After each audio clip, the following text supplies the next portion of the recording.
Good evening, afternoon, night, morning, whenever you find a way to watch this podcast. It is me, Omar Borja, the Burger Popper, and it is week 7 of the season. And it's already started. We are in October. It is the weekday Conference USA has already began.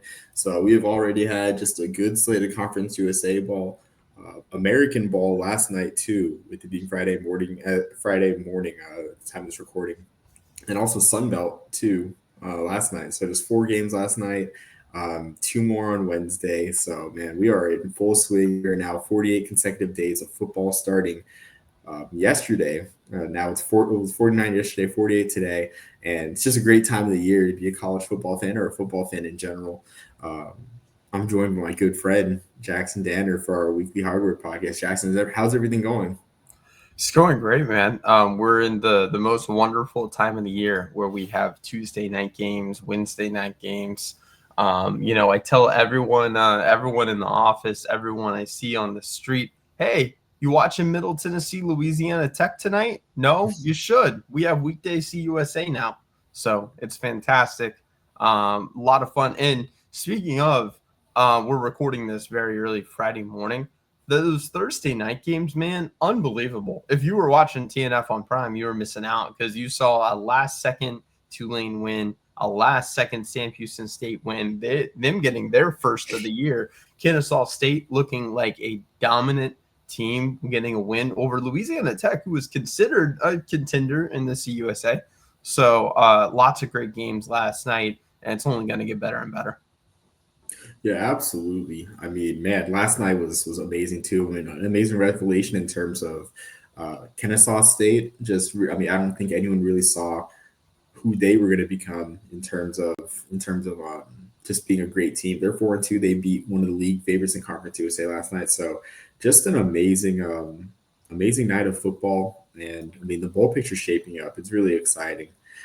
That being said, we still do have headlines in terms of the awards. I mean, with us being hardware, we talk about the award races, mainly the Heisman, but also two other races. We'll talk about the Walter Payton Award briefly. I mean, after a really insane performance last week, to be honest with you. So starting off with the Heisman race, man. Talk about Blake Horvath last week. I mean, 20 for 26, 339 yards for Navy, 3 touchdowns, also 100. I want to say 130 rushing yards as well on the ground for Navy, 469 rushing yards, yards total offense. And he played that game in front of I forget the amount of viewers, but it was the most watched Navy Air Force game since 2013 on CBS. So Jax, I gotta ask, like with a performance like that, slinging it around, 339 yards, Navy's undefeated, 5-0, plenty of marquee games. Do you think Blake Horvath has a path to the Heisman? This is a pretty boring Heisman race, I will say, at this point until October. I can't really say anyone's won the September Heisman because nothing's really stood out. So I think is there a path this year for Blake Horvath? A path possibly, but you're going to need a lot of help. He does not control his own destiny, so to speak, even if Kelly would disagree with that statement. But get back to me after we have the Dante Moore Fernando Mendoza elimination game this weekend. Oh yeah, that's true. I did not. I kind of in my mind, writing that line, I kind of thought about Fernando Mendoza as a closest thing to a September Heisman. But even still, I mean, Indiana. I think people are still trying to wait and see if Indiana is for real. But yeah, that is an elimination game for sure. Which we're going to talk about Dante Moore a little bit later. But I do want to bring something up where Navy runs their wing T scheme. Kind of, I mean, pretty much an option offense, but not exactly the option offense that they've ran for the better part of 20 years under Coach Paula Johnson and Kendi Amatololo. But the last option quarterback to win the Heisman, of course, was Eric Crouch. And Blake Horvath, with this 339-yard performance, really out through Eric Crouch's best passing performance from his 2001 Heisman campaign by 141 yards. Eric Crouch's best passing game for Nebraska was a 196-yard performance in a 62-36 loss to Colorado. Back in 2001, 198 yards. I'm not sure if I said 96 or 98. 198 yards against Colorado in 2001. His best passing effort in a winning effort. His best pass performance and winning effort was a 196-yard performance against Texas Tech, but he went 10 for 22 in that game. So, I mean, I think part of the thing is like there's that stigma for option quarterbacks that they can't throw the ball. And I think Blake Horvath has really broken that stigma with how efficient this Navy passing offense is. Talked about it a little bit more on the Lambert Trophy podcast earlier this week, but I do think that does help him in this favor. And he does have Notre Dame coming up. He's got USF coming up. He's got North Texas, and he's got Memphis on Thanksgiving. So like, man, those are four big games, and the American is probably one of the most captivating conference races in the country right now too. It really is it really is one team out of it. Like it's not a multi-bid league. I mean, I would like it to be, but it's not a multi-bid league, and I think that winner take all mentality of the American will help him a lot in the Heisman race. No, I agree. And obviously Navy and I think Memphis is the only other one, right, that's undefeated in the conference. Maybe not in conference play. North Texas. Yeah. So you got three. And then I think maybe there's a few others that are undefeated in conference play. Like I think USF is, and East Carolina is not. But anyway, yeah, no, absolutely. It's not going to be. It is going to be winner take all. I would imagine with how good this conference is this year, that the winner, whoever wins the American Conference, is going to end up in the playoff. So I know it's really, really fun to think about tonight's game between USF and North Texas as a playoff elimination game. It could be, it could be, I guess, in the sense that the loser has a much more difficult time getting to the conference championship, but it's not inherently so. But between North Texas and Tulane, I feel like we're not giving enough love to Navy. I feel like we're not giving enough love to Memphis though too, right? With the season that they've had, this is just it's a very deep conference this year. So, which happens when you have really bad teams, like the Tulsas, although they are going in the right direction, like Charlotte, like UAB. And when you have really good teams, right, that leaves not as much room in the middle, and then you just have it's not top heavy. There aren't just one or two teams. I mean, there are 5 teams in this conference that could legitimately win this thing. Yeah, I mean, and it really is interesting too. Like, I mean, you could make a case for all 5 teams being an at-large team just based on the scenarios too. And even Tulane last night, Tulane has 2 Power 4 wins, so man, like the conference is so deep, and I think that works in Blake Horvath's favor. I mean, and we've talked about Brennan Lewis too being a Heisman sleeper at this point too. He's putting up good numbers as a dual threat for Memphis, and he has, of course, that Thanksgiving game against Navy as well, and then Tulane too, a huge game against Tulane. So. Excuse me. So, I mean, plenty of opportunities, I think, for those guys to sneak into the Heisman discussion. And we did see last year, I mean, even with Bryson Daly, even with a loss to Notre Dame, a blowout loss to Notre Dame, still finished 6th in the Heisman race for Army. So imagine if Navy runs the table with a win over Notre Dame.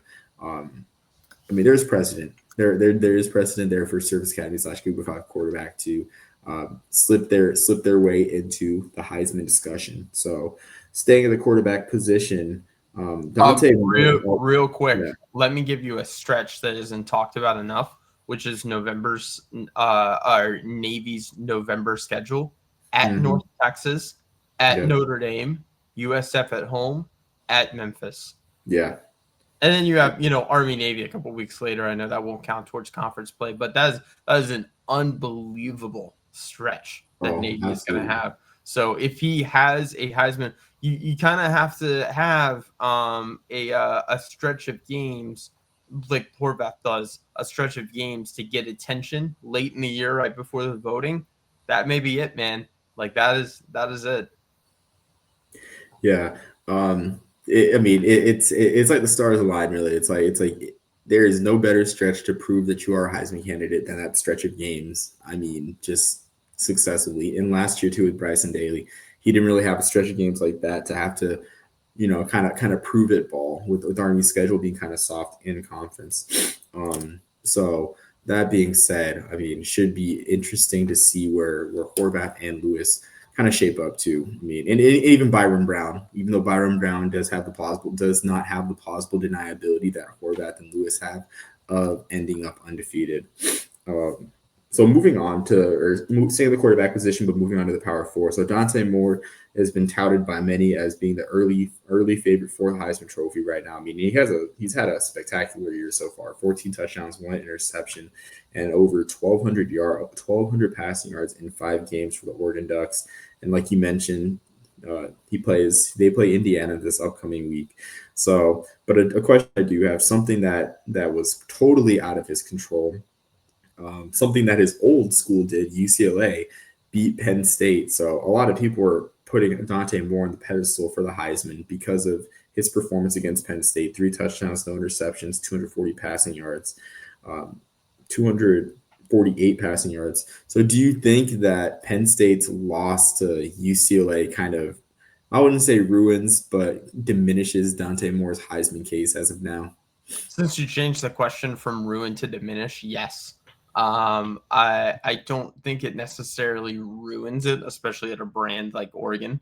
But if you're to diminish it, yes, that was your signature win. They don't have a ranked team left on their schedule beyond Indiana. So you're going to need, realistically, if Penn State isn't your Heisman moment, then you need Indiana to be your Heisman moment. And that at home at 3:30. I don't know that that's gonna happen. Yeah, I think it is. I think it still is a solid Heisman moment because it's in the 3:30 CBS. It could, but yeah, I don't know. It definitely could. It depends on what it is. Like, do you have to? He has to have like a really memorable Heisman moment for this to happen in mid-October. I mean, I do agree, but who else is it going to be at this point? Because I can't really think of anyone like it. Carson Beck seems to me like another top candidate, but it's like, what exactly was his Heisman moment? Was it a Labor Day game against Notre Dame? I mean, there wasn't a game-winning drive in there. There was just late game heroics by the defense. They built a lead in, and Notre Dame fought back only to lose Maryland. I think his Heisman moment comes from, and no one thinks Carson Beck is overrated more than me. But I think his Heisman moment is going at FSU and just dominating, in my opinion. He threw 4 touchdowns, and Miami just looked. That was the best Miami has looked all year. So they've won a few games by multiple scores. So I think that would be it. I mean, yeah, I mean, I do agree, but it's kind of like the same level of the Oregon Indiana game, where honestly, I think more people are going to watch Oregon Indiana really than Miami, Florida State. But I mean, I guess we'll see, honestly, because for me, like Fernando Mendoza had a Heisman moment against Illinois in primetime on NBC, and the primetime NBC game is one of the least watched primetime games or network TV slots, I should say, in college football. But that being said, too, that game was also, locked away on Peacock for much of the first half because of rain delays. So at that point, was even a Heisman moment for Fernando. Limits on Peacock, right? Yeah, the talk is Fernando Mendoza is a clip farmer for Fernando Clip Farmer Mendoza. No disrespect, I just think the allegations are hilarious. The fact that they use the term clip farmer. So that being said, Jackson. So also another small topic too. I mean, we would be remiss if we did not mention this, but Taron Dickens of Western Carolina had honestly an unbreakable record and an insane performance. I don't see being replicated anytime soon for Western Carolina. He started off the game 46 for 46. Yes, you heard that right. That is not a clerical error. He completed 46 consecutive passes to start the game for the Catamounts of Western Carolina. That is a Division I record. It's at least FBS and FCS, beating Quinn Epperly, shattering Quinn Epperly of Princeton's old mark of 29 straight completions for the Tigers. I forget what year it was. Shattering that record, but he also ended that game 53 for 56 in a narrow 21-20 win over Wofford, which is hard to believe that they only scored 21 points with a performance like that. But Taron Dickens, I mean, just looking at his performances this year against Samford, he did miss the first 3 games of the year. Against Samford on September 20th, he had 582 yards and 6 touchdowns. Against Campbell, he turned the Camels into nothing better than soup that day. 427 yards, 4 touchdowns, and then of course the 53 for 56 performance. So even with missing 3 games, Jackson, I mean, Western Carolina is a different team with Dixon at quarterback. They have resurrected their season. They look like the favorite in the Southern Conference. I mean, do you think Taron Dickens is now the favorite for the Walter Payton Award? Because that performance is groundbreaking. He hasn't been the quarterback the entire year, right? He's still he was injured the first 3 games. Yeah. So I don't know if that hurts his case or helps. That's a story we're talking about a little bit later on in the season. This didn't come like in the 3rd week of September. But he is absolutely a Walter Payton candidate. I think there are it's too early. You can't have a quarterback that's been there for 3 weeks for us talking about him. Like, seriously, although that is an unbreakable record and that is his memorable moment for winning the Walter Payton will be this game. If he does win, if it's not, then it's even something more unbelievable, which I don't know how you could get more impressive than that. So no, he's absolutely a candidate. Too early to tell. Too deep of a race right now, in my opinion. But if we had a quarterback at the FBS level that did that, I think it'd be I think it would be we would be talking about it as a Heisman moment, if that makes sense. Yeah, I mean, I definitely would have to be agree. a pre-existing candidate, and if you had asked me a week ago, I wouldn't say that Taron Dickens was a candidate. Yeah, I mean, I definitely would agree. I think I do think though that at this point in time, I think the Walter Payton race is a bit dry, honestly, not as dry as a Heisman race, of course. But I mean, you got North Dakota State, South Dakota State dominating the top 2 spots in the poll.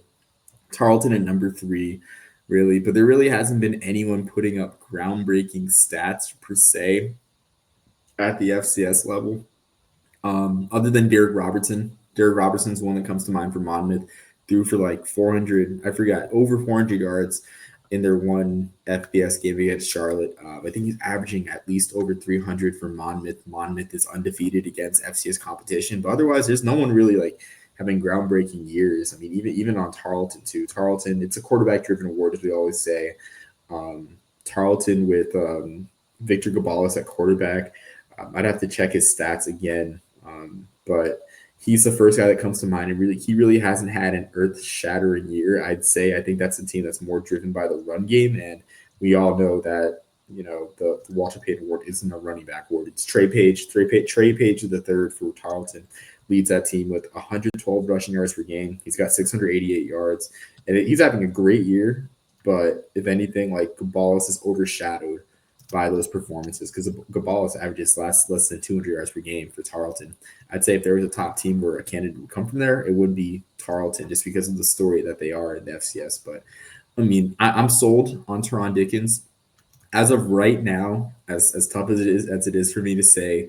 Right now, if I were to turn in my Walter Payton Award ballot, it would be number 1 Taron Dickens, number 2 would be Colin Hurst, the Presbyterian, and then 3 would be Ralph Rucker. Which, speaking of Ralph Rucker, I do have to say, why are you doing my boy Eli Gilman like that, man?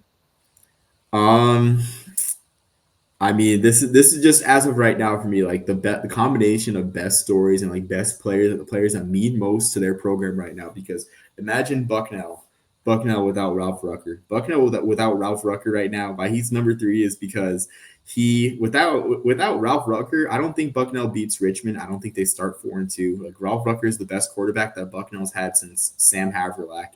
And then with Colin Hurst, Presbyterian's great. Honestly, they're the story of the year. Like, I don't think that Presbyterian is undefeated without Colin Hurst. I don't think they're ranked. I don't think we're having this discussion about the Pioneer League. Which, speaking of Ralph Rucker, I do have to share something too. I mean, we do listen to the fans on the podcast on social media. And so at Swagman79, Billy Riggins, #Fire Franklin, he did ask, he told me, I need you spreading more Ralph Rucker propaganda. So here we are. We are listening to you. Ignore this Jalen Kitna meme about him flexing a quarterback sneak down by 24 with a minute left. But we do listen to the fans on this podcast. So yes, there's your Ralph Rucker propaganda. But yeah, like as of right now, like that's my ballot today. I do think Taron Dickens. Like I just don't think even if, like I think he's at the point where it's like he barely missed enough games. Like I think he's missed not I guess not enough games for it to be too much really. I mean, as the season wears on. Yeah, I don't know. I don't know how I feel about it. I'm not saying I completely disagree with you. I'm just saying I'm not there yet. Still an Eli Gilman guy, especially what he did just again in the Idaho game, which Idaho does not have it's not graded to have a bad run defense, at least. Yeah, we'll see. I'm sure we'll both feel differently in a month. So that's why we do it week over week.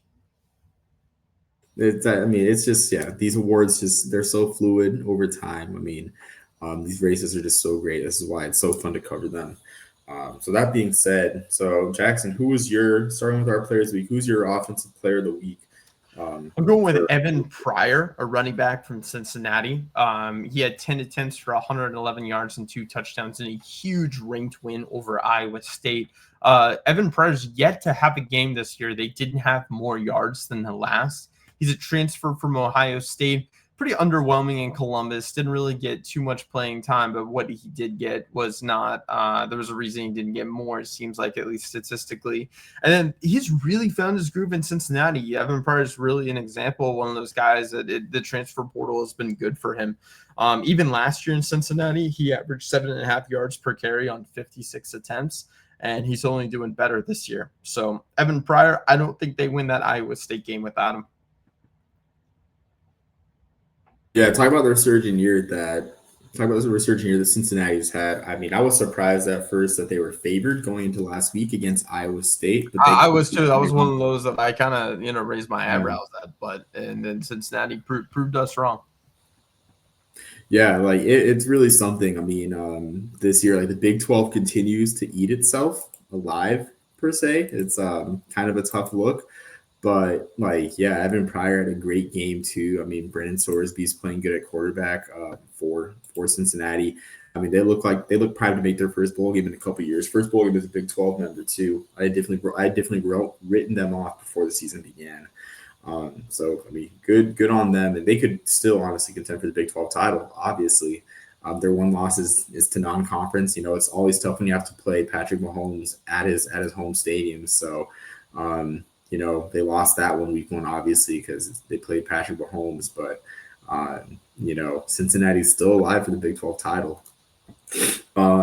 So going out of my offense. I would just real quick, and this is random, but we're not hesitant to go off on rabbit trails on here. You know who I would love to talk about for offensive player of the week, but we just can't. He's a quarterback that is just excellent in rushing and just can't seem to get it done so far in passing.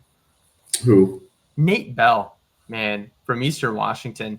Like his stats are unbelievable rushing. I think he has like 7 rushing touchdowns on the year through 6 games. But like most of his games, I'm pretty sure not most, roughly half of his games, he's not even at like a 50% completion percentage. Like I would love to be talking about Nate Bell because he is very, very athletic, very talented. But then it's just, yeah. Man, and obviously, Eastern Washington isn't having the best year, but no, I just wanted to throw that out there randomly. Shout out to Nate Bell. I mean, like, how often though do you see a quarterback from Eastern Washington doing it with their legs? Like Eric Berrier, right? Like he was pocket passer, a guy that we loved covering back in 2021 in the spring season. Man, time flies. We're talking about Eric Berrier because his career has come and went with the Michigan Panthers when they were in the USFL, and then I think he had a stint in the Canadian Football League. So, I mean, like, you always see those guys passing the ball in the pocket out of, the pocket passers. They always have strong pocket passers. But, man, like, Bell being a great runner, really something that's surprising. But that program isn't what it was, honestly, when Berrier was there. Even in the early 2010s, mid 2010s with Cooper Kupp, guys like Bo Levi Mitchell. So it really is interesting and strange, what that program is becoming the Big Sky. It just shows like how deep the Big Sky is, per se. So going on to my player of the week. So I have Monty Quinn for Curry College, a guy that we talked about briefly in our Shrine Bowl 1000 podcast. A guy that had really insane stats. I think he had like over 190 yards per game rushing for out there for Curry in Massachusetts in Division III.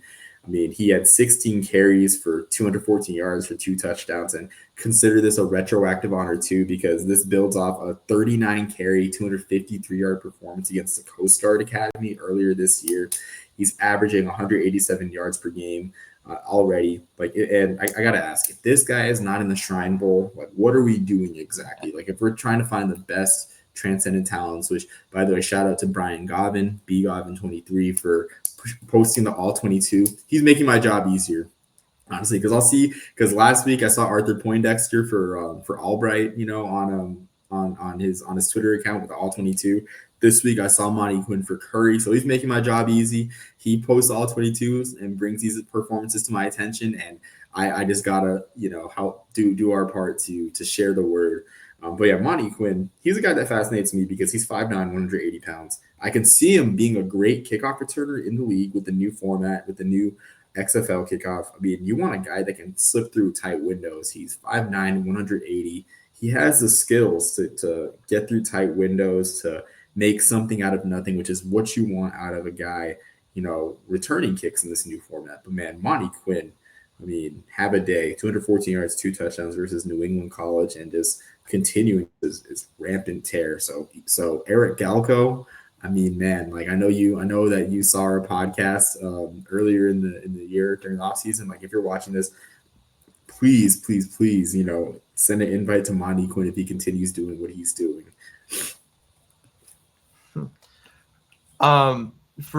Just moving on to my defensive player of the week, I'm going with Jacob Redding, who's kind of a free safety, box safety, plays a little bit of both for Baylor. Against Kansas State last week, had 6 tackles with 1 interception, which was a critical pick 6 to help Baylor win the game. He's actually the highest graded safety from last week from PFF. But in 118 coverage snaps this year, he's only been targeted 6 times. And in those, the times he didn't allow a reception, he has 2 interceptions and 2 pass breakups in those snaps. So just excellent stats so far. He was a high school track star that played basketball too, on top of playing safety in high school. He's just playing a really critical role in that Dave Aranda defense, and he's only a sophomore. So Jacob Redding, a name for draftniks out there, a name to watch out for maybe 2027. Yeah, and I mean, shoot, like you think about it, like Baylor under Dave Aranda, they always have great defensive talent. So no surprise that Redding's doing what he's doing too with Aranda. And I mean, like, do you talk about the Big 12 being so open? I mean, Baylor's a program that's having a solid year that figures to be in a good bowl game this year. And it's a very quiet program too, really. Like, I mean, Aranda's doing a solid job, but I feel like no one's talking about Baylor, partly because Texas Tech is stealing most of the shine too out there in Texas, and even TCU. With Sonny Dykes and Josh Hoover out there, in Fort Worth. So, I mean, just a great year so far for Baylor. So, going for my player of the week, I got Elias Archie Brown, or a safety for Brown. He had 4 tackles, a forced fumble, and an interception in Brown's stunning upset in the Governor's Cup against Rhode Island, which was played at a neutral site for the first time ever out there in Pawtucket at Centerville Bank Stadium, the new soccer stadium they have there out in Rhode Island. I mean, this was the program's first win over a top 10 team since 1981.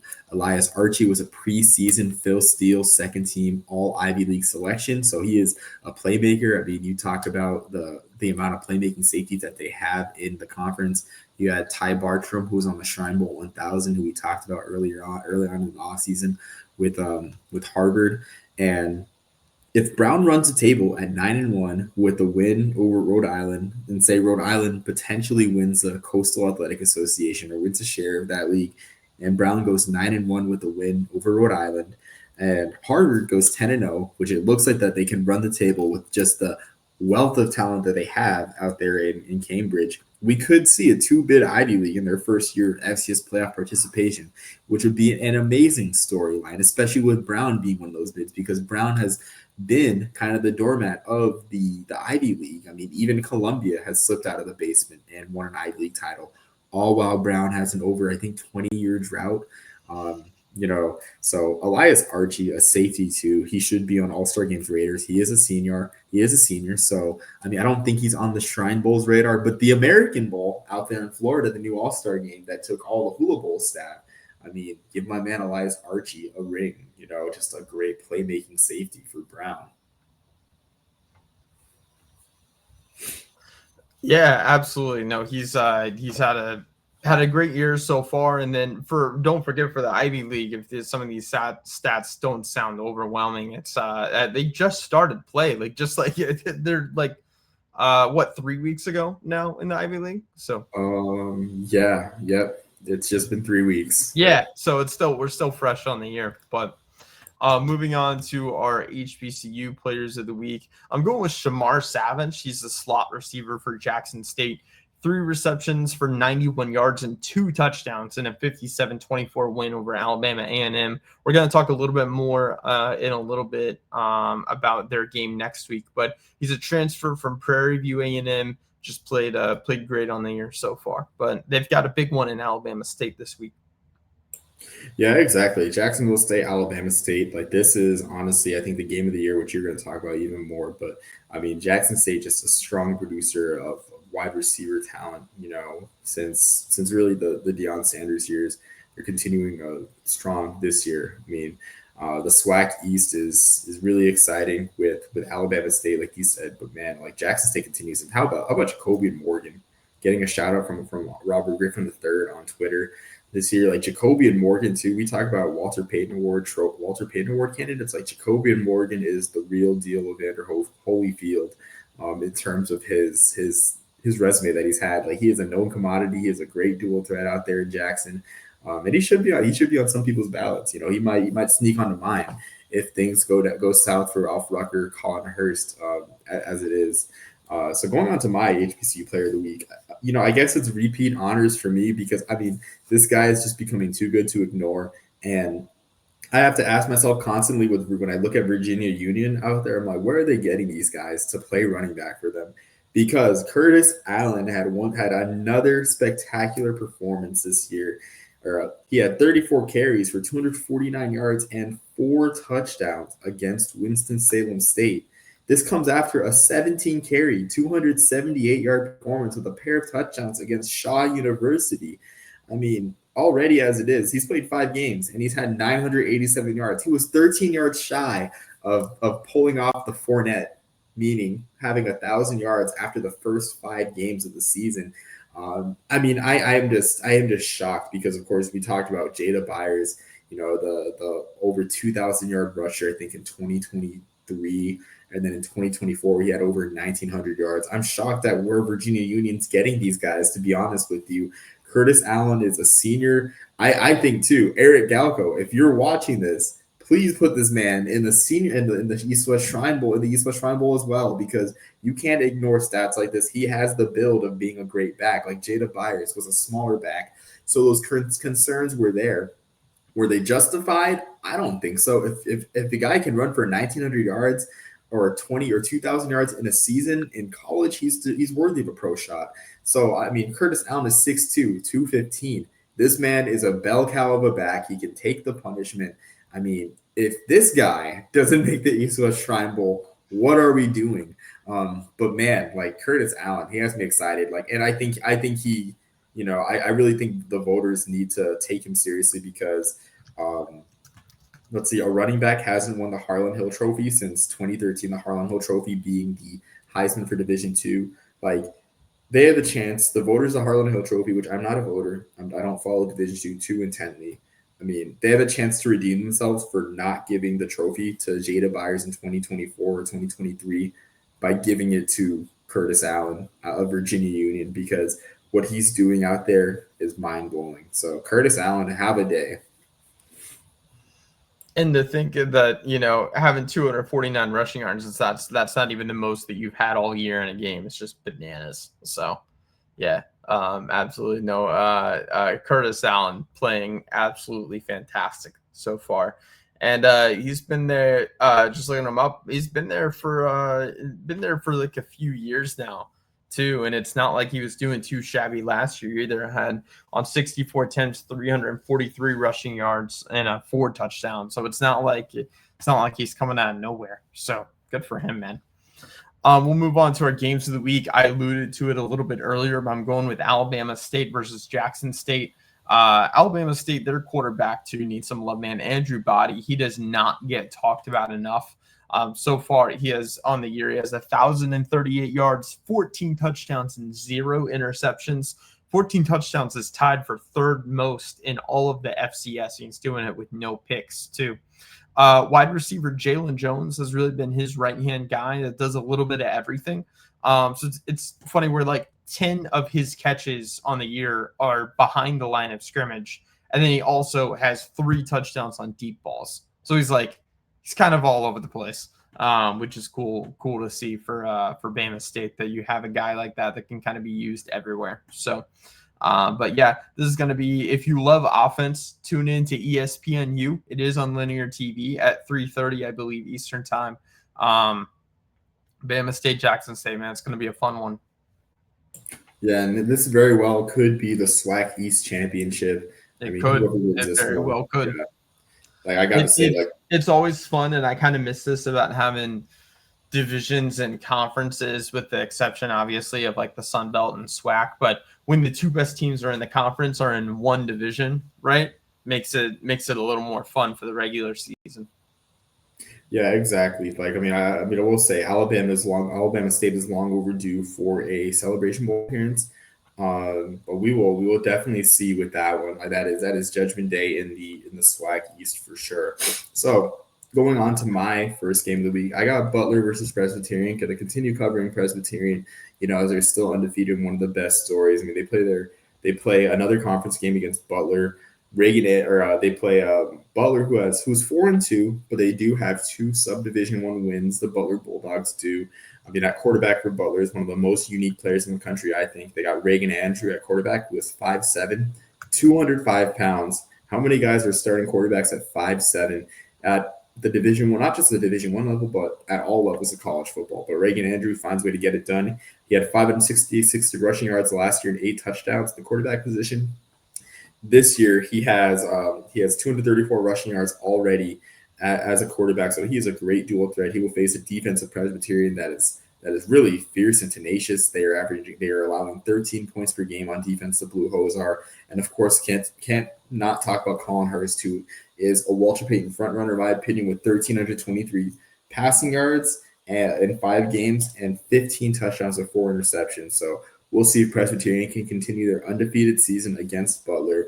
They're already the first 5-0 Presbyterian team since the 1959 team that went to the Tangerine Bowl. So you could say it feels like 59 out there in Clinton, South Carolina.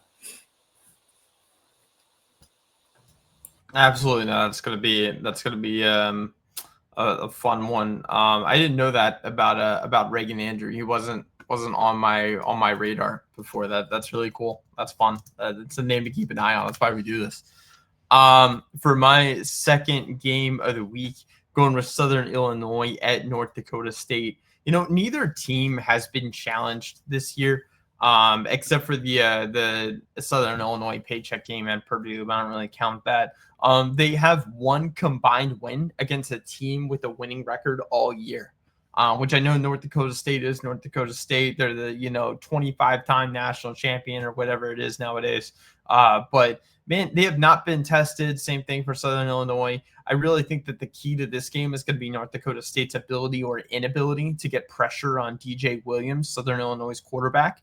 DJ Williams has only been pressured on 16% of snaps. He has 50 rushing attempts for 429 yards and 9 touchdowns.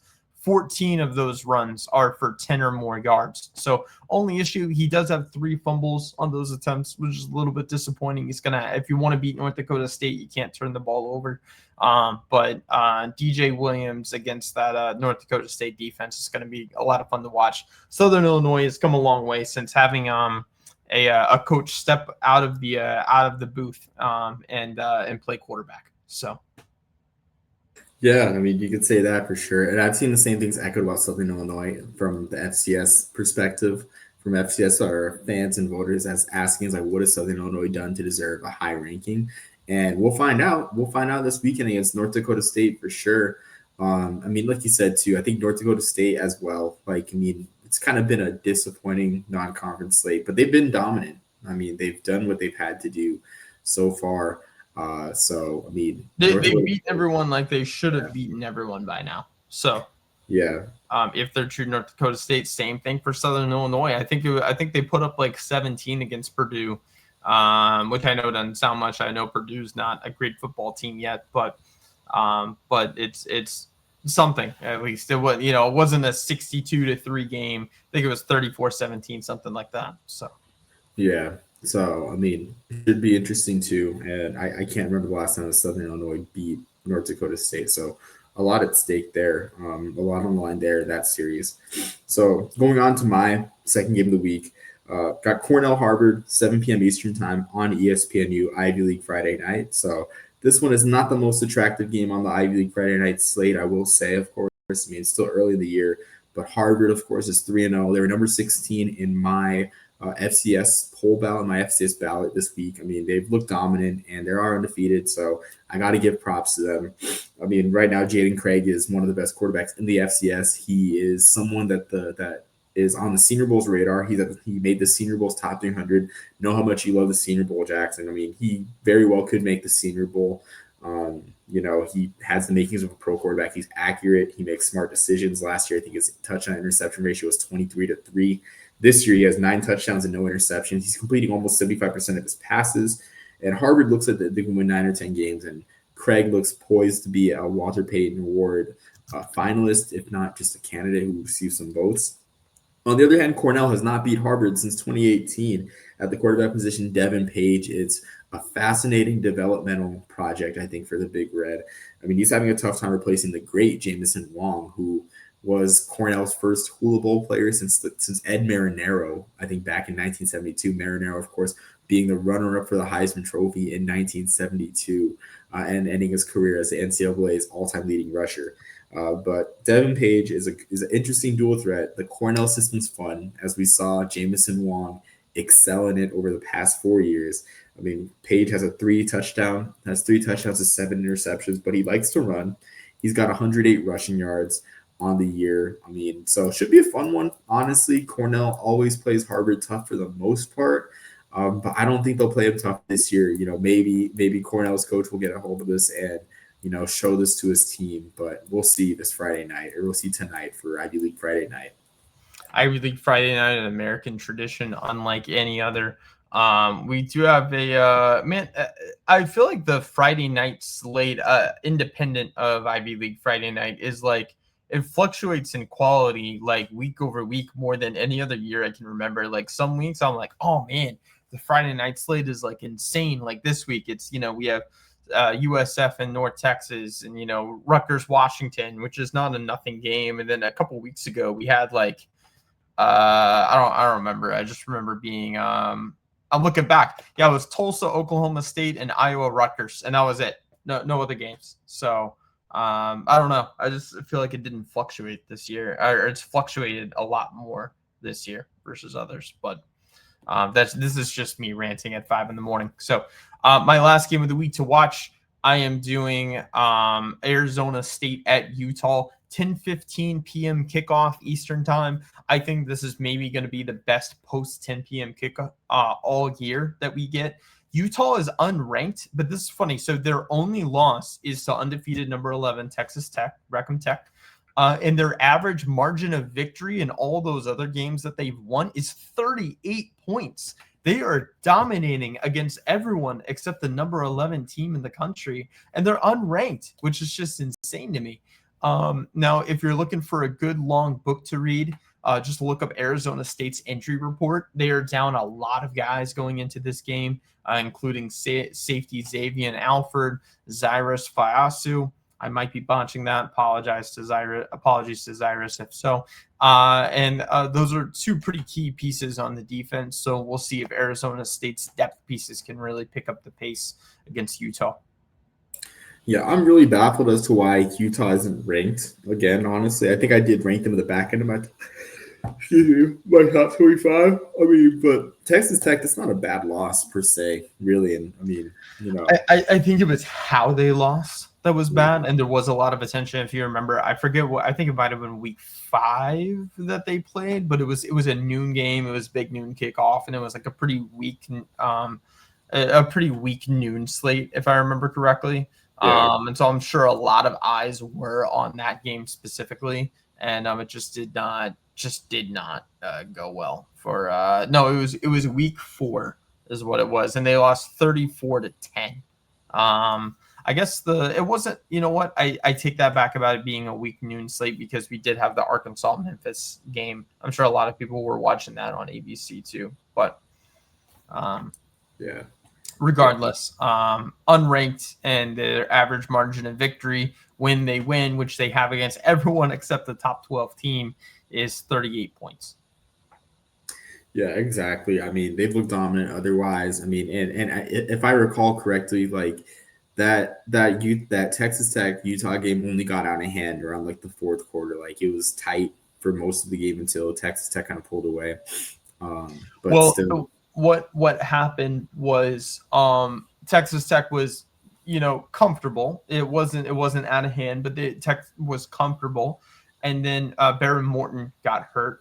And then everyone thought, okay, backup quarterback in. We all know Utah is known for, their brand of defense. It's going to be tough for a backup quarterback to go in there. I think Utah has a chance now. And I think it was Will Hammond, I believe. But he just went out there, and I mean, he looked better in those few snaps that he got than Morton did.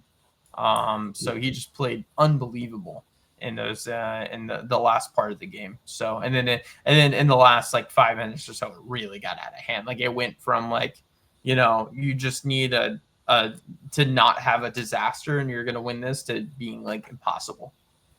Yeah, exactly. So I mean, they're still in play for the Big 12 title. Big 12's wide open, really. Oh, absolutely they are. Absolutely they are. So we will see. But going on to my last game of the week, I got UNM Boise State this Saturday, 9:45 Eastern time on FS1. UNM, New Mexico, is 1-13 all time versus Boise State. This could be New Mexico's last chance to beat Boise State for a very long time. Jack Lane, their solid quarterback for Idaho transfer, he threw for 344 yards last week against San Jose State, but he threw 3 crucial interceptions. I mean, New Mexico can put up points. The spread for this one is at 15.5 points. I don't think that Boise State is 15.5 points better, than New Mexico. I think this one's going to be a closer game than people think. I think Boise State's defense kind of tends to struggle. They've struggled a little bit this year, namely against Air Force. I mean, they allowed Liam Zarka of Air Force to throw for over 200 yards in that game. Of course, they look solid too. So I think Boise State. I don't think Boise State is a really bad team. I do think they are the most talented team in the Mountain West. So they're just a confusing team to read, because one week they're giving up 37 points and 200 passing yards to Air Force. The next week they're beating App State 47-14 and allowing 65 passing yards and 184 total yards. But I think that New Mexico and Jason Eck have a great thing going. I think New Mexico is a very talented team, and I think people are selling them short on this one. Like, I think this one will be close. Yeah, I think this one's going to be closer than people think, really. And maybe New Mexico just gets that one last win. Maybe Jason Eck pulls some of that Idaho Vandals hatred for Boise State and uses it to their advantage to help New Mexico pull this one out. So New Mexico, Boise State. I mean, this one could be an upset brewing, but a huge game for the Lobos to send a little parting gift to Boise State before they leave for the Pac-12. Wouldn't you love that? Well, it would be, if it was a little bit more of a rivalry, it would be memorable, like the last Bedlam, right? Like, so long going to a new conference. This is your parting gift. No, Jack Lane definitely going to be a guy to watch out for in that. This is absolutely winnable for New Mexico too if they play good football. I know that's outstanding analysis, but Boise State looks beatable, unlike last year, is what I'm trying to get at. So, Omar, I'm a little embarrassed for both of us. We had the perfect segue. I was talking about Utah in my game of the week. Your next one was New Mexico. My gosh, with the New Mexico, OC and quarterback transferring to Utah, would have been great. Yeah, shoot, I didn't even think about that, honestly. All Yeah, these transfers out could of have been like, control. that Utah offense has looked great. They got their guys from New Mexico. Omar, who's your game? That would have been great. Yeah, Unplanned. I will say that these transfers out of control, though. But speaking of UNM, I mean, I think that's a good segue to close the show off with a little bit of levity and some comedy.